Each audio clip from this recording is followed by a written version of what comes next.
Hey guys, welcome back to my channel. So today, as promised, we are going to be reviewing the Laurel Denise Planner.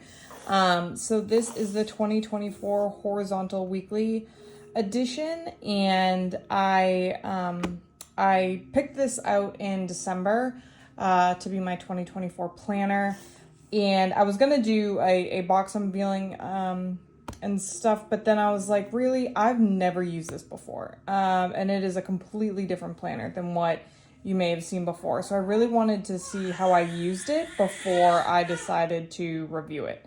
So let's get started. Hey guys, wanted to hop on here real quick before we start the review.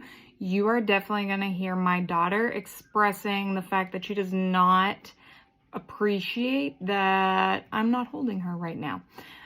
She is fine. I apologize for all of the transitions because I literally kept having to put the camera down to go snuggle with her. So I appreciate your patience in this. Again, if you like this, please hit the like button. If you'd like to see more content like that, please hit subscribe. And now back to the review. So like most planners, at the beginning of the planner, you're going to see a year at a glance. And I really use this to kind of map out the big events and stuff that we have coming up. So as an example, like in February, we have T-ball sign up that comes up. You know, my son will be going into kindergarten. I've got to keep an eye on when that sign up happens. Different holidays, my daughter's recital, things like that. All the things that I kind of know, and it's several months out ahead, that's when I start putting it in here. So let's take a look at January. So as of this filming, which is February 1st, I have been using this planner for 1 month. So if we take a look, one of the unique things that I absolutely love about this planner is that you always have the ability to see your monthly overview. So if you look, this is actually weekly planning, and so the weeks turn here, but I always see my monthly view.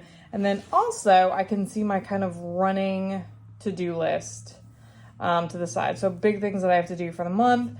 I created a waiting on list here, and then the day-to-day is housed in these little sheets. So if you take a look at the monthly here,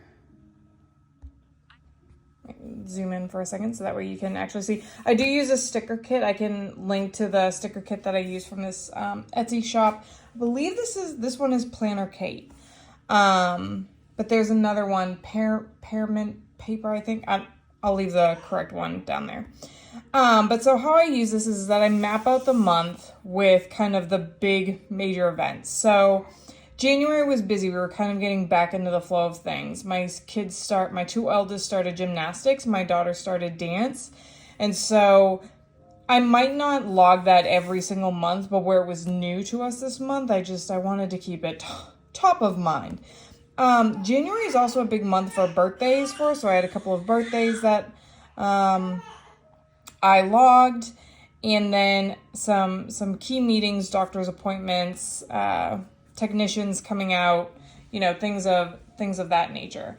And so how I use this is, if I expand it back out, is that on the left-hand side of the day, this is a horizontal, on the left-hand side of the day, I note key appointments. All right, so I'm not mapping out my entire day here. These are just, hey, Leah, don't forget major things that are coming up. Then on the right-hand side, I have little to-do lists. So for that day, these are the top things that I need to do. And then you'll see over here, there's this week where I can actually keep a running to-do list of things that have to happen for the week. Now, I'm still on maternity leave, so I'm not as busy as I normally would be. And so I do expect this to be more packed out, and for this week column to actually be very, very full.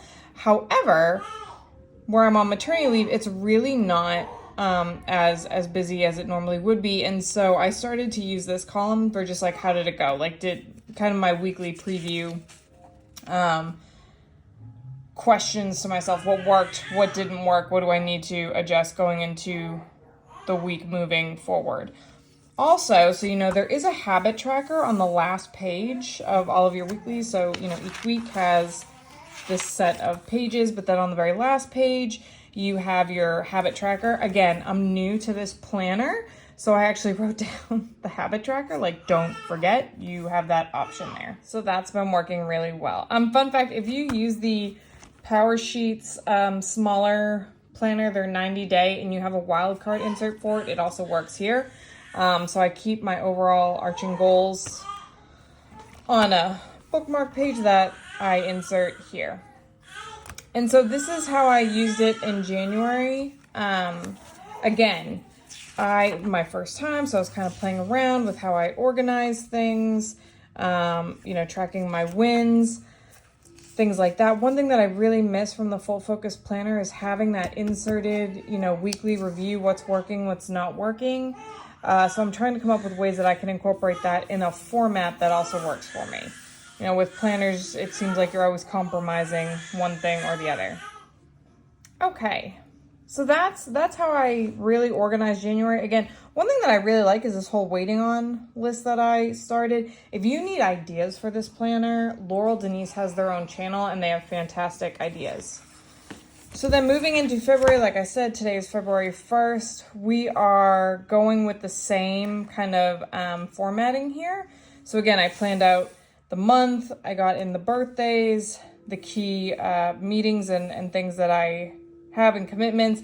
I'm continuing the gymnastics and dance reminders this month, again, just because, we've got a lot going on. This is actually my last month of maternity leave, so I do expect next month to be pretty different. So as you can see, very similar month that February has to what January was. But again, I do expect next month to be very different just because I will be back at work and having all these fun family functions.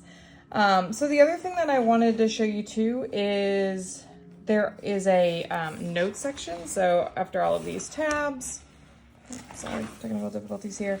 You do have a notes section, so you can plan ahead for the next year, so 2025. You can also look at yearly wins and lessons. And then it does have a lot of extra pages. Some are graphs, some are dotted. So like I'm tracking my YouTube channel through this one. So overall, I know that this is a quick video, but I'm really enjoying this planner. I do plan on making another video of it once I truly am balancing out work life and home life, because right now it's more just home life with a little sprinkling of contract work in and around. So yeah, I hope this was helpful. If you're looking at Laurel Denise, if you have any other questions, comments, or concerns, you can leave them in the comment section and I will try to address them. But thanks everyone.